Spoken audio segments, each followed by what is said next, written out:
Hi, I welcome you in this session of class 12, unit 10, haloalkanes and haloarenes, where I will be discussing about nucleophilic substitution reactions in haloalkanes and its stereochemical aspect. Now, what do we mean by stereochemical aspect?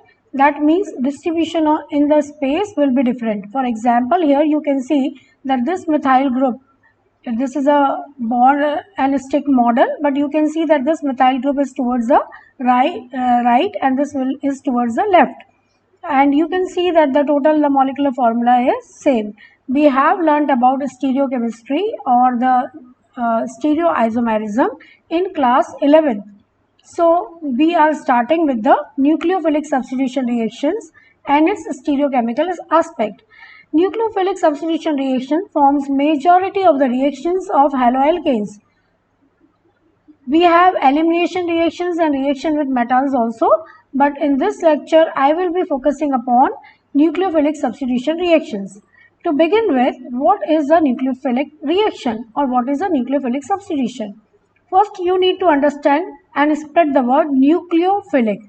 Nucleo means positive, philic means loving. So, in this substitution reaction, the reagent will be a nucleophile, and a nucleophile will have a negative charge because it will be a positive loving species. So, it itself will be negatively charged.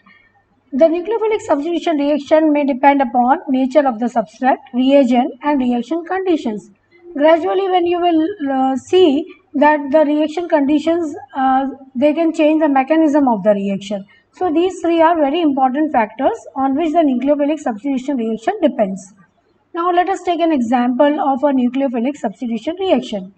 A nucleophile, because it is a negatively charged, means having a lone pair, it is called a Lewis base also. It substitutes a halogen atom in alkyl halide and it will form a substitution reaction. For example, here you can see that the nucleophile is attacking Rx. We are studying chemical properties of haloalkanes. So, haloalkanes in general can be written as Rx, right?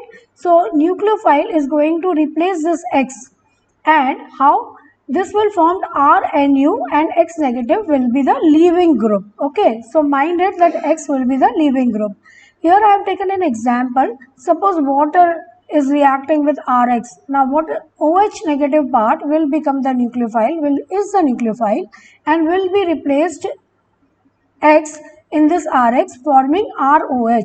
Now you can see another class of compound is formed here, which is an alcohol series. So from alkyl halide, how can we form alcohol?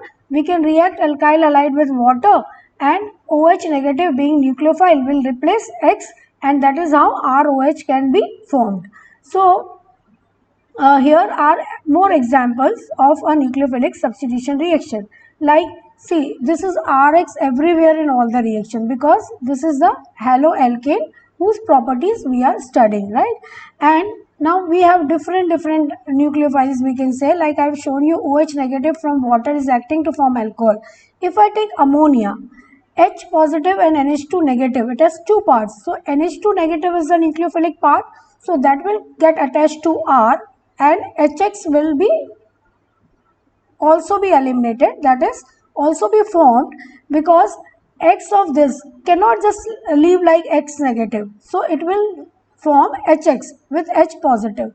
Similarly, if I take here another example, if I replace hydrogen of ammonia with alkyl radical, that will become an amine, and with the RNH2 amine functional group, how Rx will react?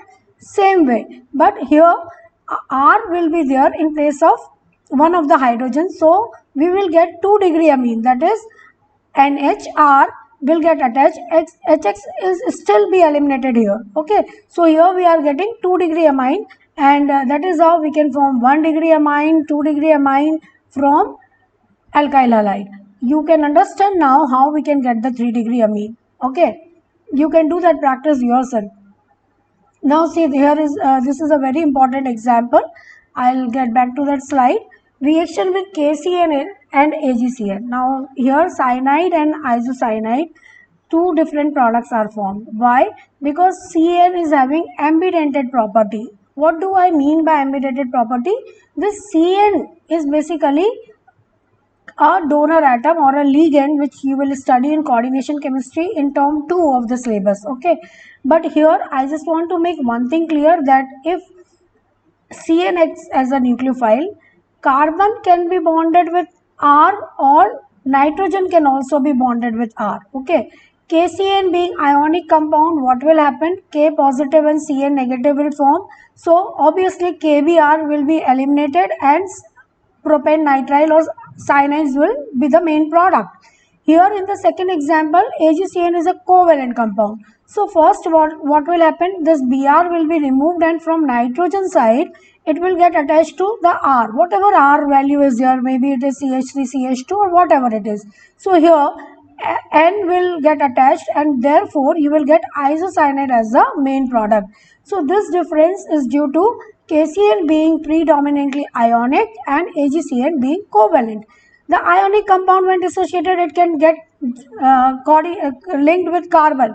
But in this case, it will be first linked with nitrogen and then the reaction will take place. So here is the difference in the product formation. Now you have this particular chart in your textbook where the reagent is given in the nucleophilic reaction. When you will frame a reaction, the nucleophile is going to replace X from the Rx. Okay, this understand the basic reaction. The basic reaction is very simple. Rx plus Nu negative gives Rnu plus X negative. Okay, so here if we take suppose reagent NaOH, again OH will be the nucleophile, you will get alcohol as the main product. Water we have already done. Now from water, suppose we are taking sodium oxide, then ether will be the main product. So you can take these reagent and write down all the reactions, understanding and seeing that what is the nucleophile in a corresponding reagent, and attaching that nucleophile with R, you can form the main product. So this practice you need to do it yourself, but I have focused KCN, AgCN. Similarly, you will see the difference of KNO2 and AgNO2. So this will be a practice for you, that you will do the reaction with KNO2 and AgNO2 and see how the product are different. Now, what is something very important here is order of reactivity. If we are taking Rx, that could be Rf, RCl, RBI, RBr, and Ri. Now, how will the order of reactivity? Will that be same for all the alkyl halides or it will be different? Definitely it will be different. You know why it will be different? Because you can see that R2F bond will be shorter than R2I bond. It is easy for R2I bond to break up. So I is always a better leaving group, or I negative is a better leaving ion, and therefore increasing reactivity in substitution reaction will be Rf less than RCl will be less than RBI, RBr and less than Ri. So fluorides are the poorest leaving groups and iodides are the best leaving groups. Now another important thing is, whatever Rx we are taking, suppose now X whatever we are taking, let it be I or Br, okay, but this R can also be different. Now this R could be single 1 degree carbon or 2 degree carbon or 3 degree carbon, or it can have all three alkyl radicals to form, it could be a tertiary alkyl halide, right? So what will be the order of reactivity of Rx towards nucleophilic substitution reaction? This is given in the order as it is shown here. You can see that CH3X will be greater than RCH2X will be greater than secondary and tertiary. This is the general order, and we will understand this in the mechanism part, that how the order is being followed on taking different reagents. So now let us come to the types of mechanism of nucleophilic reactions. There are two types of mechanism, SN1 and SN2. Please focus here. S stands for substitution, N stands for nucleophilic, and 2 stands for biomolecular reaction. Since we have already completed kinetics, a biomolecular reaction means which is having order of kinetics as 2. In case of SN1, S still stands for substitution, N stands for nucleophilic and 1 stands for unimolecular reaction. That means order of kinetics will be 1. So there are two types of mechanism which can be followed by any nucleophilic reaction which we have studied in general, SN1 or SN2. Now eventually take us one by one. Let us take it. SN1 mechanism. As I have told you, SN1 will give substitution nucleophilic unimolecular mechanism. Now it is favored with neutral or weak nucleophiles. When now we are doing the mechanism means, suppose you have to go to your school from your home. There may be many different possible ways by which you can reach the destination. So here also the product will always be the same, but there could be different ways, that is there could be different mechanism which can be adopted, that depends upon the type of the condition, reaction condition we are providing. This type of mechanism, that is SN1 mechanism, is favored with neutral or weak nucleophiles like water, alcohol, amines, etc.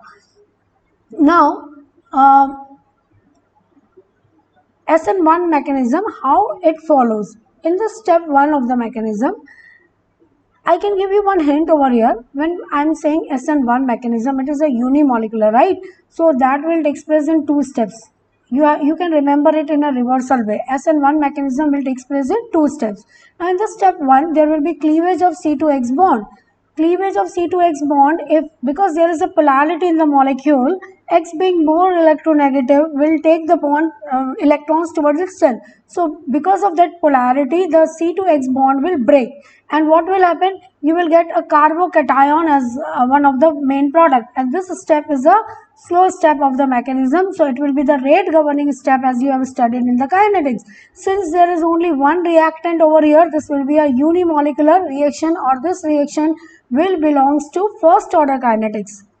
Okay, and now once the carbocation is formed, in the second step of the mechanism, which is the fastest step, the nucleophile will get attached to this carbocation, because nucleophile being negative will definitely be attracted towards the carbocation, and you will get this reaction as a fast formation of the product as R3CNU. Now children, if you are watching this and you might think that I am going quite in flow, remember this, that here I have taken here tertiary, right? But you can take simply as RC, or you can take CH3. That's not a problem at all.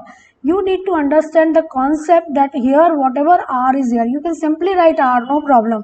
Here R positive will form, and R positive nucleophile will give RNU. So that is actually the thing. We have just expanded this R into the form of a tertiary halide. Why? Because as you have studied in class 11, a tertiary carbocation is more stable than secondary, and secondary is more stable than primary. So if a tertiary carbon is present over here, that will facilitate the mechanism, because a cation which is forming here is more stable.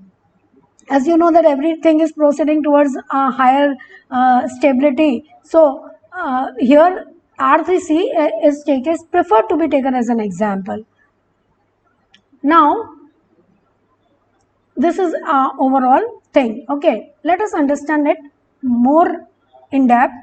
The overall reaction can be written as CH3 whole thrice CBr, that is a tertiary alkyl halide, plus water will give only thing, the basic thing what we have understood, that Br has to be replaced with OH. So here also OH negative being nucleophile is replacing Br. Br is still the leaving group, and we get HBr as a side product. Experimental facts are that if we double the substrate, that means if we double the alkyl halide, the rate gets doubled. But if we double the nucleophile, the rate remain unchanged. Now what does that mean? That means following the rate law, rate is directly proportional to the presence of the reagent only, and it is independent of the nucleophile concentration. So it is a unimolecular reaction, that is a reaction belonging to first order kinetics. Here you can see that rate is directly proportional to CH3 whole thrice CBr. That means only the reagent. It's not proportional to the water. You can write water to the power 0. That means it is remaining unaffected by the change in concentration of water. Hence SN1 mechanism is denoting the unimolecular reaction where the order of kinetics is 1. Here is a very interesting thing. If you will see, the reaction coordinate and the potential energy. We should understand the energy behind the reaction. because as I've told you that everything is proceeding toward the lower energy state. If something is being formed, it has to gain lower energy. So that is being beautifully shown here. If we plot a graph versus potential energy and reaction coordinate is shown, you can see some of the things I will highlight, and please pay your focus over here. These are the two reactants having the energy as shown over here by a blue line. Once the polarity in the bond is arised and this bond will break up, it will have a slightly higher energy, but immediately it will form a carbocation with lower energy. Here you can see that the formation of carbocation is being formed. Okay, now with the nucleophile, when it has to react with water, this is reacting to form this. The same thing has been depicted here also. So this is the reactant, because water is not affecting the reaction, so it's okay if you not show water over here.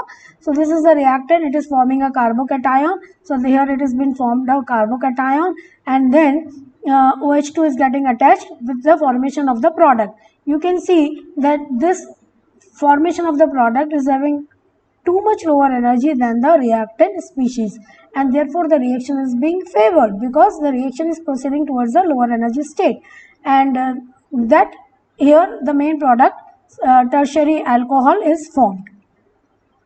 So the basic reaction is the same. A nucleophile is replacing, it is a nucleophilic substitution, right?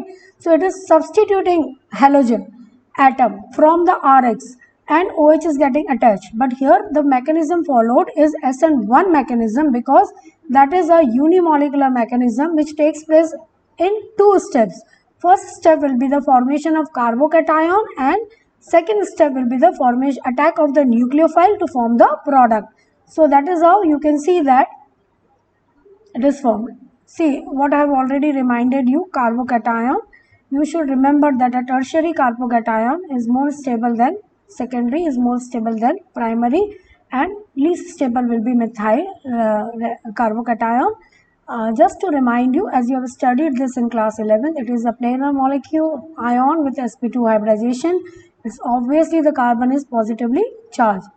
Everywhere in the reaction intermediates we have studied. And again, just to remind that hyperconjugation is one of the factor which stabilizes the positive charge on the carbon. So more hydrogen means more stable. That you have studied in class 11.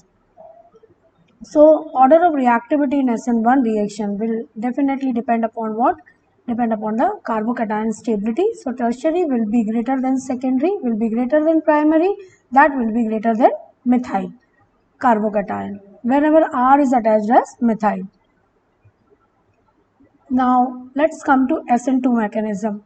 Since we have understood SN2, you can understand SN1, you can understand SN2 faster, because that is going to have the same kind of thing, but there you remember SN and have the same notifications or notations. That means that it is also nucleophilic substitution. Now it is a bimolecular, there it was unimolecular, that means it was depending, the rate was depending upon only one, that is substrate. Here it is bimolecular, only two things are reacting, that means now the rate will depend upon both, that is Rx as well as OH negative. Same thing will form here also. Here it will form the same product, but the mechanism is different. You are reaching your school from your home only, but you might have taken a different way. So this is a different way by which we will get the same product, and this is favored with strong nucleophile. SN2 mechanism is followed when we provide strong nucleophile. Now rate will depend upon the two species, and those two species will be the nucleophile and the substrate, that is Rx. Okay, now here you see the mechanism, how that takes place. This is something very interesting, that here the nucleophile, without removing anything, without formation or breaking this C2X bond, OH will first attack this carbon, and there will be a formation of an intermediate state with some slightly higher energy. This is something like an example. Suppose you are giving a pen to your friend, but you have not left that pen from your hand, and your friend is also holding the pen. So what will happen? This is the transition state where both the things are there. Here X hasn't left it and OH is getting attached. Okay, this is a transition state, what again we have studied in kinetics. So this is having higher energy. immediately what will happen? Once like you will leave the pen, then the pen will be with your friend. So here OH is attached to this carbon and X negative has left. So one important thing which you need to focus here is that here before leaving X, OH negative is getting attached. That means that it can never be at the place where X is there. It will be opposite to the side because before leaving X, OH is getting attached. So ultimately when we will come to the stereochemical aspect, these points will be very important for you to remember. So here you can see that if X is taken to be attached on the right, OH is attached to the left. So that is how the stereochemical aspect is going to be different. Now experimental facts will be, if you double the concentration of the nucleophile, still the rate will be doubled. Doubling the concentration of the substrate, the rate will be doubled. That means following the rate law, rate will be equals to K CH3Br to the power 1 and OH to the power 1.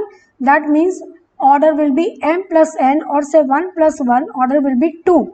And that is why this is said to be SN2 mechanism, where the order of kinetics of the reaction is 2.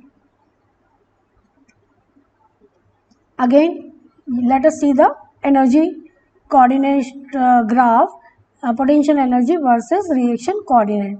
Here is only one transition state because CH3Br, when the nucleophile is attacking, is having this transition state with a higher energy, and anything cannot be in the higher energy state for pretty long time. So this will break up to form the products as CH3OH and Br negative. Again, you can focus that the energy of the product is much lower than the energy of the reactant, and therefore the reaction is favored with the formation of the product. I hope this is clear to you. Now again, if we see order of reactivity in SN2, you should understand one thing. Smaller, like the example I have taken here is CH3X. Why? Because here I have taken a primary one. Had it been a tertiary, there must be overcrowding here, which will not help this OH negative to attack on this carbon because of the overcrowding. So here obviously the order will be different. That is, primary halide will have greater order of reactivity, then secondary halide will be greater than tertiary halide due to the bulky group, or you can say the overcrowding effect, what we call in organic chemistry, or the steric effect also. Now let us come to the stereochemistry of the nucleophilic substitution reaction. This is very interesting. Just to remind you, this chart is showing that we have learned that the stereoisomers have the same molecular formula, and they could be structural or constitutional due to difference in the bond connectivity, or they could be stereoisomer which differ in three-dimensional arrangement. Now let me give you a very simple example. Suppose you are sitting in your class on the very first seat every time towards the right. One day you feel to sit towards on the same bench, but you feel like to sit on the left. So now today that particular day your orientation is different. So that is what is stereoisomerism. That is, the orientation gets different, the total molecular formula remains the same, everything is the same, functional group is the same, structure is the same, only the distribution in space becomes a different thing, and such isomers are known as stereoisomers. We have studied in class 11 two types of stereoisomerism, that is geometrical and optical. Alkyl halide shows optical activity or optical isomerism, so we will focus on the optical isomerism. Now optical isomerism will be the existence of two or more isomers which have different optical activity. Again, just to remind you, what is an optical activity? The property of a molecule to rotate the plane of plane polarized light towards one direction, either towards right or towards left. I think I am going very fast, you might not understand it so well. So let us see this in the diagrammatic presentation. Now see, what do I mean by plane polarized light? This is an ordinary light which is vibrating in all the possible directions. Ordinary light consists of oscillating electrical and magnetic fields or waves vibrating in all directions perpendicular to the direction of the light beam. This is the light beam. Perpendicular to that, the waves are vibrating in all the possible directions. Now when I have used plain polarized light, what do I mean by that? That also I will show you. Now, on passing the ordinary light through a device called polarizer. A polarizer is a device in which if we pass this ordinary light, then this will become polarized. That is, you can see now it is vibrating in the all in the one direction, all in one plane. So this is known as plane polarized light. This plane polarized light, I will again show you by figure because it will help you to understand very well. This is the ordinary light. This we are passing through a polarizer. Now this we have got as a plane polarized light. Now when this plane polarized light is passed through optically active substance, it may rotate the light towards right or left. This is something very unusual property of organic compounds to rotate this light towards right or left, and such compounds, organic compounds, we call it as optically active substances.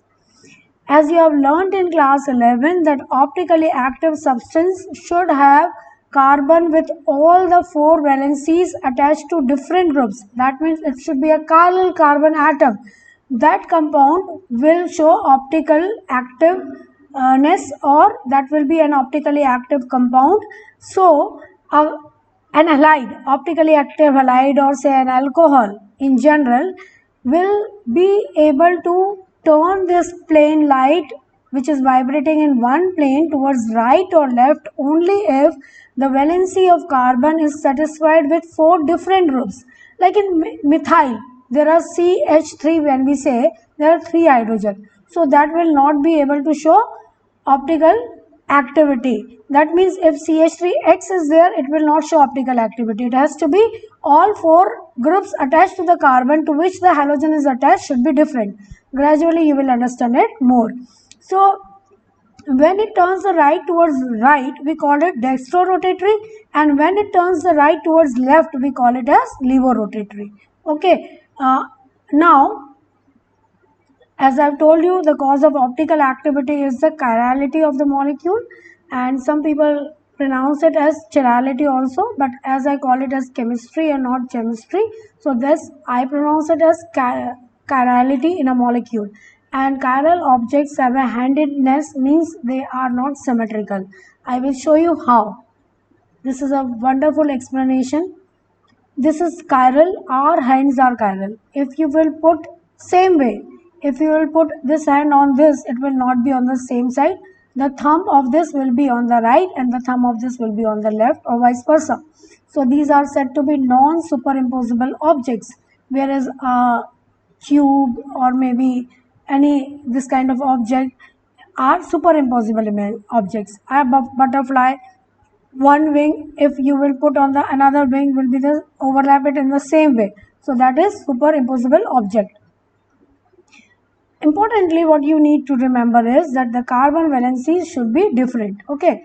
Now, the compounds that are not superimposable on the mirror images will show optical isomerism. That means that any compound which will not have that, not be able to form that superimposable image, will be an optically active compound, and such isomers are known as enantiomers. You will require these terminology in biomolecules as well. If the one isomer is dextrorotatory, obviously the other will be levorotatory. That means if one is turning the light towards right, the other will turn it towards left. Now, as I have told you, the chirality or the non-superimposability of the mirror image is a necessary and sufficient condition for a molecule to show optical activity. These enantiomers can have different melting point, boiling point, solubility, and even refractive index. They could be different. Here is one particular ball and stick model shown to you. So see how representing with the hand, so you will understand how it is. You can see this is one carbon which is black, and one ball which is blue, yellow, green and red, because as I have told you, the carbon should have all 4 valencies different. Let us assume that this red ball is an halogen atom. Okay, so here these 3 groups should be different. When you see the mirror image of this, then you can see that this will be non-superimposable. Why? Because when you will superimpose on this, that because we know that there is a lateral inversion phenomena, no, right will seems left and left will seems right. Same thing will happen over here. So that is exactly, if right comes to right, you can say superimposable. But if right goes to left and left goes to right, that becomes non-superimposable. Here is another one diagram for you to see clearly what kind of a thing I am talking about for dextrorotatory. Okay, now here this is one optical light. We will require the light normal radiation, no, and this is a polarimeter and this is an optical solution. Okay, now when the light is passed through polarimeter, it will be, this is vibrating in all the possible directions, it will become plane polarized light. When this plane polarized light is passed through that optically active solution, it is turning towards right. So that will be dextrorotatory or D form, and this is known as angle of rotation. This is given in terms of plus for dextrorotation. Suppose it is example is plus 52 degree.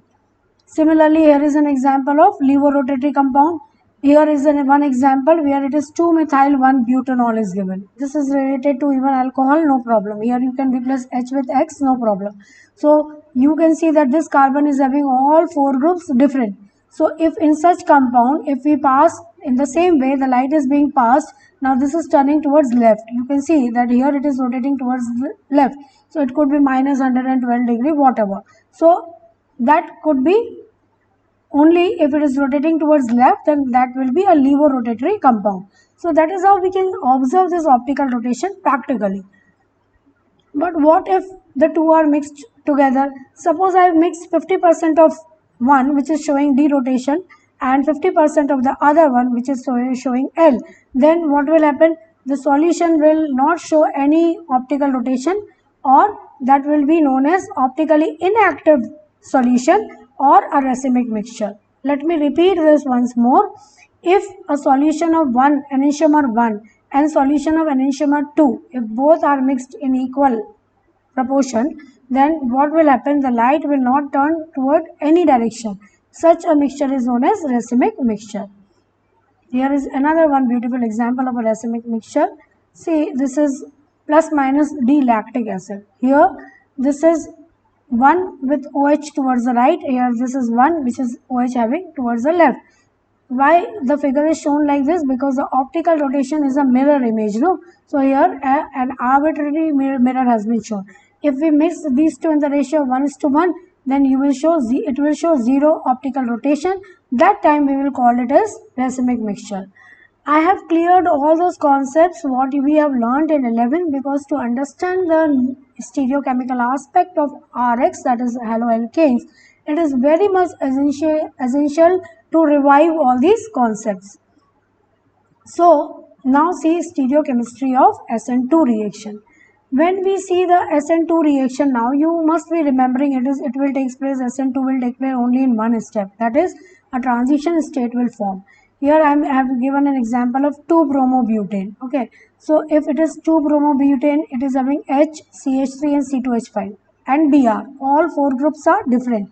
Such an alkyl halide will be optically active, and when a nucleophile will attack to this, you know there will be a formation of a transition state, and you also know that this will attach to the opposite side. I have already focused that. This is known as inversion of configuration.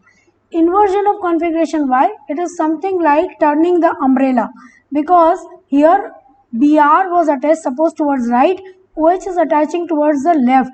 So if this is D isomer, this will be L. If you have learned R and S configuration also, then if this is R, then this will be S. Now see that this is known as Walden inversion, because this was like this, umbrella in this direction. Now the umbrella has turned up completely, like in the strong wind. What happens? Your umbrella, when caught up in a strong wind, it's turned inside out, right? So this is the same thing. This phenomena is also known as Walden inversion and or inversion of configuration.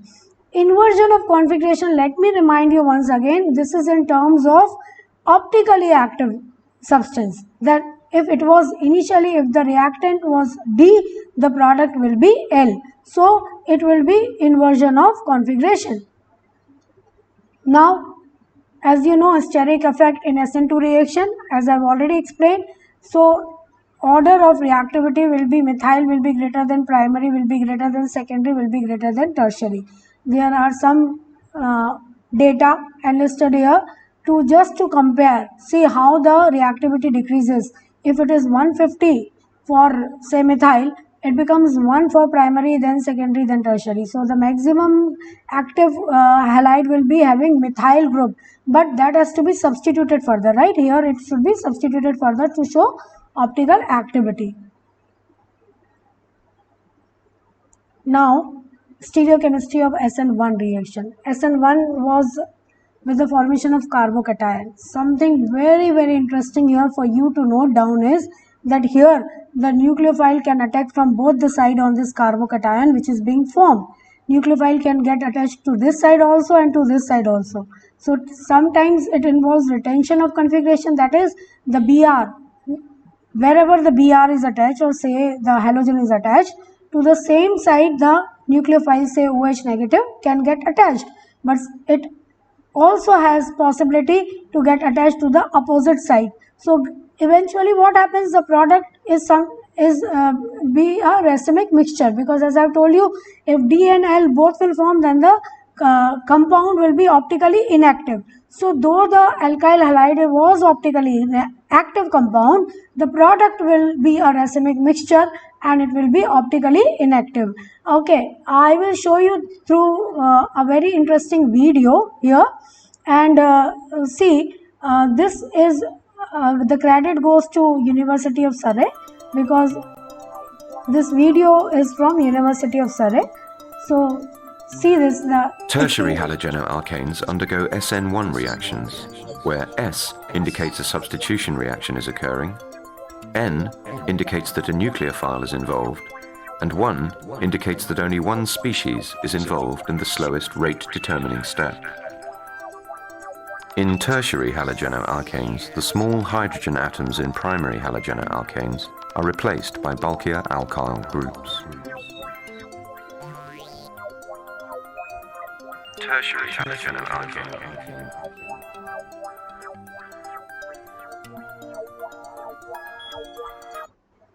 You can see here this is a tertiary halogen, because this is one methyl, another methyl, another methyl. Okay, so this is a tertiary halogen atom. The bulky alkyl groups do not allow attacking species to approach the central carbon atom.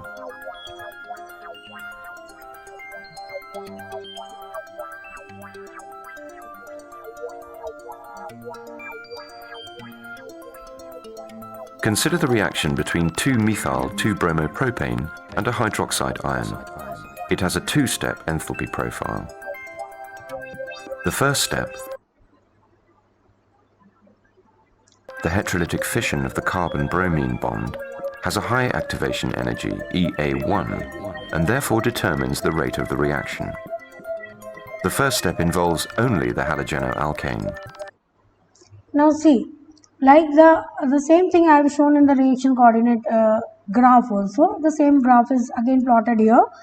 Here the transition state complex is formed, and then the carbocation is formed, which is having lower energy. So here say this energy is EA1. Okay, this energy is EA1. Let's see further.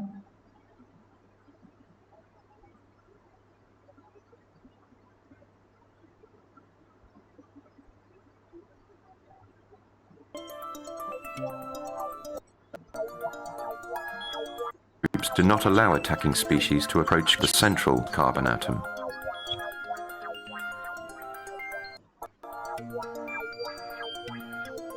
The hydroxide ion. It has a two-step enthalpy profile. The first step, the heterolytic fission of the carbon-bromine bond, has a high activation energy, EA1, and therefore determines the rate of the reaction. The first step involves only the halogenoalkane and proceeds via a transition state complex to form a carbocation. The second step has a much lower activation energy, EA2, and hence is considerably faster than the first step. The carbocation reacts with the nucleophilic hydroxide ion via a second transition state to form the product 2-methyl-propan-2-ol.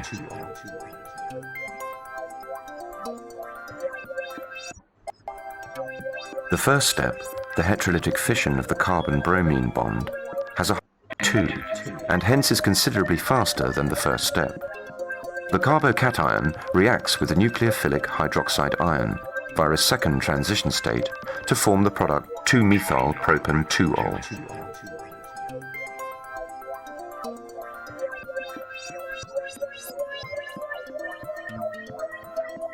Transition state, carbocation, EA2.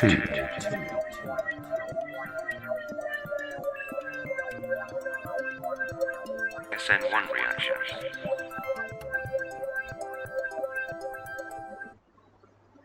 I have played the video twice for the important step, and I hope you have understood, because the same thing I have shown you in the graphical presentation also. So SN1 reactions are accompanied by racemization. The attack of the nucleophile could be on either side, and therefore a racemic product is formed. So children, now what we have learned as SN1 and SN2, let us differentiate SN1 and SN2 reactions. Now SN1 is a unimolecular reaction. SN2, you can remember that 2 is there, so it's a bimolecular reaction. You can also write SN1 proceeds via first order kinetics, SN2 by second order kinetics. Now also SN1 involves 2 steps. I have told you that just to remember, in SN1 2 steps will be involved, because carbocations, just you have seen in the video also, carbocation will be formed and then the nucleophile will attack. But SN2 takes place in single step. How? It forms a transition stage which gives the main product. In SN1, the rate of reaction depends upon the concentration of the substrate only, because it follows first order. In SN2, it depends upon both the substrate and the nucleophile. In SN1, as the leaving group leaves, the substrate forms a carbocation intermediate, and here it forms a transition state. Here in SN1, it involves racemization, because the attack could be from both the sides, whereas in SN2, you know that inversion of configuration takes place, which is called Walden inversion. So I hope that you have understood very well the nucleophilic substitution reaction, their mechanism and the stereochemical aspect. But children, what you need to do is the practice of writing the reactions and just see that how the product formation takes place. So that's all for today's class. Thank you for watching, and I will definitely get back to you in another session of Unit 10 only, Haloalkanes and haloarenes. Thank you once again.